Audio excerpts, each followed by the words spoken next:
Hello les amis, j'espère que vous allez bien, bienvenue dans ce nouvel épisode. Épisode un peu spécial parce que j'aimerais qu'il soit transversal, c'est-à-dire à la fois disponible sur ma chaîne YouTube, dans cette continuité de vidéos de mon challenge, une vidéo par jour pendant 30 jours, mais aussi disponible sur mon podcast Zone Bleue, dispo sur toutes les plateformes. Alors si tu m'écoutes actuellement sur Zone Bleue, sache que cet épisode est aussi disponible en format vidéo sur YouTube, parce que j'ai pas réussi à mettre les épisodes d'avant en format vidéo sur Spotify. Comme je n'utilise pas Spotify directement comme plateforme de diffusion pour mes épisodes, bref, place au sujet du jour. J'ai toujours mes petites notes pas loin, pour une fois, elles ne sont pas écrites dans mon carnet bleu mais sur mon iPad, mais j'ai ma petite anti-sèche. En tout cas, mon carnet n'est quand même jamais très loin. J'espère d'ailleurs qu'on n'entendra pas trop mes voisins qui font des travaux actuellement. Si c'est le cas, je m'en excuse. On est parti. Alors spoiler alerte pour l'épisode d'aujourd'hui, c'est un sujet un peu deep. Il y a des questions, on va dire, très philosophiques, voire existentielles, qui me reviennent souvent, comme pourquoi on est sur Terre ? Vaste question. Quel est le sens de tout ça ? Est-ce que je peux apporter quelque chose au monde ? Bref, ce sont des questions qui me reviennent souvent. J'ai envie de partager, de contribuer, de laisser une trace, un héritage aussi, c'est une autre manière de le dire. Bref, j'ai envie de contribuer au monde à ma manière. Mais je me suis dit que c'était prétentieux de penser ça, que à mon échelle, j'étais qu'une fourmi minuscule dans l'univers, que je n'allais pas changer le monde. Je me suis dit que vouloir améliorer le monde, ou participer à faire le bien, c'était aussi se prendre pour une personne que je ne suis pas, une personne importante, une personne qui a du pouvoir ou qui en veut. Et je me suis dit que c'était le syndrome du sauveur aussi, vouloir sauver tout le monde, aider, améliorer, trouver des solutions, alors qu'on ne peut sauver personne si ce n'est soi-même déjà. Et je me suis demandé aussi si ce désir de vouloir contribuer au monde, c'était parce que je voulais me sentir exister, ou pour être reconnue, pour être appréciée. Bref, j'ai beaucoup pensé. Et en fait, je suis allée plus loin que cette idée-là, parce qu'au fond de moi, je me disais que c'était pas vraiment pour ça, si je voulais contribuer au monde, apporter quelque chose, laisser ma trace. Et j'ai compris une chose. Si je veux contribuer au monde, c'est pas pour me sentir reconnue, appréciée, pour me voir attribuer des compliments ou même espérer des bénéfices après avoir fait une bonne action. Je me suis rendu compte que, au fond de moi, profondément, si je voulais contribuer au monde, c'est pour rendre au monde ce qu'il nous a offert. Avec nos talents, nos habilités, notre singularité, tout ça, ça nous a été offert. C'est un miracle si on est là sur Terre. Et donc si je veux contribuer, c'est pour faire un acte de générosité inconditionnelle.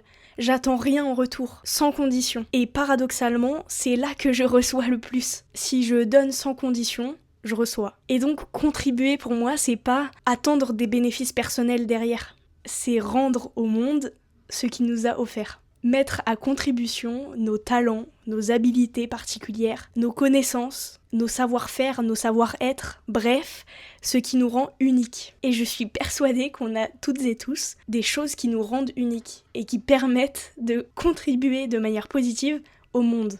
Maintenant, je reprends la question du début. Pourquoi on est sur Terre ? J'ai évidemment pas une réponse universelle à apporter à cette question, et autant vous dire que ça occupe les philosophes depuis des centaines d'années déjà. Mais pour moi, une partie de la réponse à cette question, c'est ça, c'est contribuer.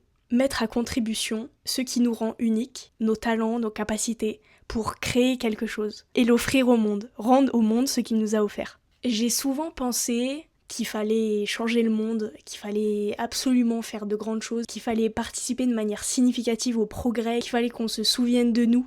Mais alors déjà, si on reprend le cours de l'histoire, les personnes et les noms dont on se souvient, c'est pas toujours ceux qui ont fait le plus de bien. Et surtout, je pense que c'est pas forcément faire de grandes choses qui fait qu'on contribue au monde.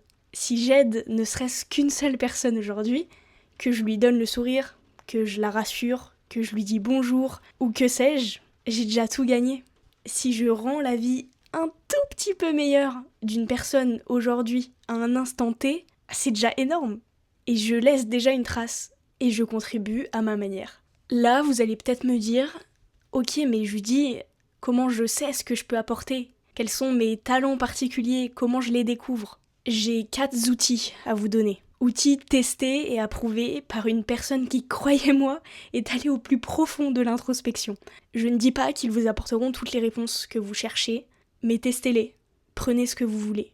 Premier outil, explorez. Testez, essayez, trompez-vous. Testez un maximum de choses. Explorez. Parce qu'en faisant ça, on comprend ce qu'on aime ou à minima ce qu'on n'aime pas. Et ça, c'est déjà avancé. On n'a jamais fini d'explorer. Deuxième outil, demandez à votre entourage.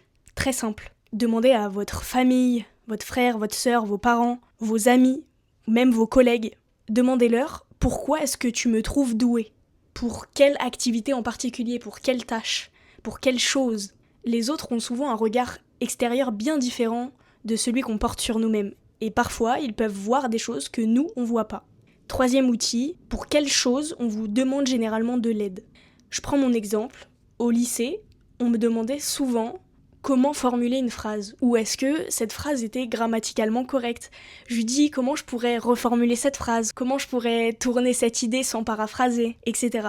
Ou bien il me demandait des synonymes, des mots de vocabulaire. J'étais douée pour la rédaction. Donc quelles sont ces choses pour lesquelles on vous demande le plus souvent de l'aide? Quatrième et dernier outil, posez-vous une question simple. Qu'est-ce que vous pouvez faire pendant des heures sans voir le temps passer? Quelle est cette activité, cette chose où tu te perds dedans, tu kiffes le faire et tu ne vois pas le temps passer? C'est probablement que cette activité, tu l'as déjà faite pendant des heures et donc que tu es déjà bon ou très bon dans cette tâche-là.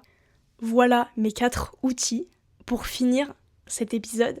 Peut-être que contribuer, c'est pas accomplir quelque chose de grand, de gigantesque. Mais peut-être que c'est juste faire quelque chose d'aligné avec soi-même. Faire avec ce qu'on a, nos capacités, nos talents particuliers. Faire avec ce qu'on est, notre essence. Bref, avec ce que le monde nous a offert. Nos sens, nos habilités, nos talents, nos imperfections, notre singularité. Voilà les amis, j'espère que cet épisode vous aura plu, vous aura aidé peut-être d'une certaine manière, vous aura fait réfléchir, bref. Si c'est le cas, n'hésitez pas à liker cette vidéo si tu me regardes sur YouTube, n'hésitez pas à vous abonner à mon podcast et à ma chaîne YouTube. Il y a encore plein d'autres épisodes qui arrivent à l'avenir. Vous pouvez également laisser un commentaire. On se retrouve demain sur YouTube, et d'ici là, comme d'habitude, prenez soin de vous.